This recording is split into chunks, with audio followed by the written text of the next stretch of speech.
पिछले 10 वर्ष में प्रधानमंत्री मोदी जी के नेतृत्व में बिना भेदभाव के शासन की योजना का लाभ हर वंचित को, हर दलित को, हर गरीब को, हर महिला को, हर अन्नदाता किसान को पहुंचाने का काम यह भारतीय जनता पार्टी की सरकारों ने किया है। लेकिन हमारी समस्या क्या है कि हम उस बात को बार बार दोहरा नहीं पाते। जिन लोगों को सुविधा मिली है उन लोगों तक हम इस बात को पहुंचाने के लिए कुछ देर प्रयास करते हैं, फिर वह प्रयास कहीं ना कहीं रुकता है।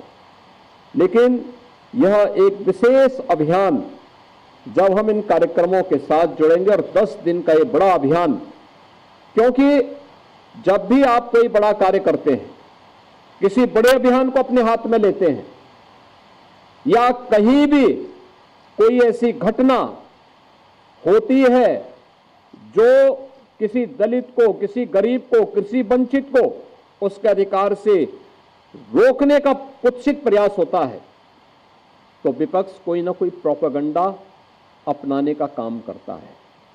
आप सब जानते हैं बांग्लादेश की घटना आपके सामने है, और बांग्लादेश की घटना को लेकर के मुझे लगता है 3 वर्ष पहले हमारे राज्यसभा के सांसद और SC/ST आयोग के पूर्व अध्यक्ष, उत्तर प्रदेश के पूर्व DGP श्री ब्रजलाल जी ने एक पुस्तक लिखी थी, और पुस्तक उन्होंने बाबा साहब भीमराव अंबेडकर और उस समय आजादी के समय के उन 2 दलित महायोद्धाओं की चर्चा करते हुए उसके तुलनात्मक अध्ययन पर आधारित थी।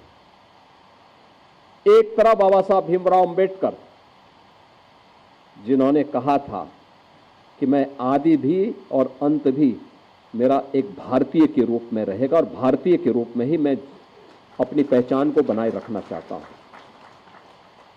और दूसरी तरफ जोगेंद्र नाथ मंडल थे, जिन्होंने पाकिस्तान का समर्थन कर दिया, लेकिन 1 वर्ष भी पाकिस्तान में नहीं रह पाए थे।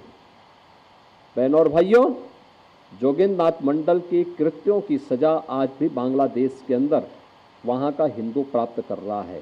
आप सब जानते हैं बांग्लादेश में जो भी हिंदू है, जो प्रताड़ित हो रहा है, जो पीड़ित है, ये सभी दलित हिंदू हैं। और दलित हिंदू वहां पर किस कदर उनके साथ अत्याचार हो रहे हैं आपने देखा होगा। न कांग्रेस ने, न समाजवादी पार्टी ने, न ममता बनर्जी ने, किसी ने भी उनके पक्ष में आवाज नहीं उठाई। उठाई तो केवल भारतीय जनता पार्टी ने उठाई।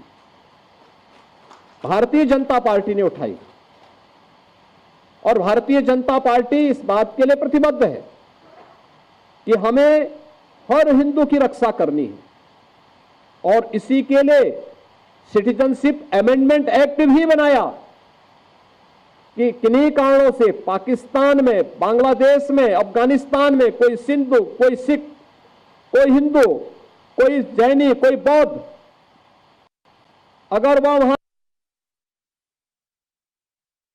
भारत में आया है तो उसको भारत की नागरिकता मिल जाए। इसका विरोध करने वाले कौन लोग हैं? ये वही लोग हैं जो कांग्रेस के रूप में, समाजवादी पार्टी के रूप में गुमराह करने का काम कर रहे हैं।